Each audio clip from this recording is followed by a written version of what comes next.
இறந்து போனவங்க முர்தா பாத்தியான்னா இறந்து போனவங்களுக்கு பாத்தியா. அதாவது கல்யாணத்திற்கு முதல் நாள் மூத்தா போனவங்களெல்லாம் மறந்துடக்கூடாதுங்கிறதுக்காக வேண்டி ஒரு வீட்டில் கல்யாணம் இருந்தால் அதுக்கு முதல் நாள் ஒரு பாத்தியா ஓதுவாங்க. அவங்க ஊரில் ஓதுவாங்களாம். இப்படி ஓதலாமான்னு கேட்குறாங்க. இறந்து போனவர்களுக்காக வேண்டி என்ன செய்யணும்னு சொல்லி மார்க்கத்தில் நமக்கு தெளிவான வழிகாட்டுதல் இருக்கிறது. அதைத்தான் செய்யணுமே தவிர மார்க்கத்தில் சொல்லாத விஷயங்களை எல்லாம் நம்ம இறந்தவர்களுக்காக செய்யக்கூடாது.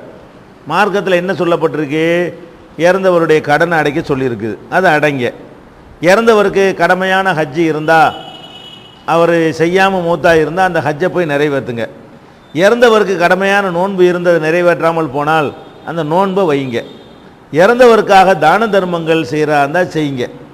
இவ்வளவுதான் இறந்தவருக்கு செய்யணும்னு இருக்கே தவிர இறந்தவருக்காக பாத்தியா ஓதுங்கன்னு இப்படி ரசூல்லா ஓதுனாங்களா? கல்யாணத்துக்கு முந்தியாக இருக்கட்டும் பிந்தியாக இருக்கட்டும் வேறு எந்த சந்தர்ப்பமாக இருக்கட்டும் ரசூல் ஸல்லல்லாஹு அலைஹி வஸல்லம் அவர்கள் இந்த மாதிரி எல்லாம் செஞ்சது இல்லை. எனவே இது மாதிரியான ஒரு சடங்குகளை எல்லாம் விட்டு நம்ம என்ன செய்யணும்? நிறுத்தி கொள்ள வேண்டும். இதை ஒழிக்கணும். இதெல்லாம் மார்க்கத்தில் இல்லாதது. இது பிதஅத்து, இது வழிகேடு, நரகத்தில் சேர்க்கும்.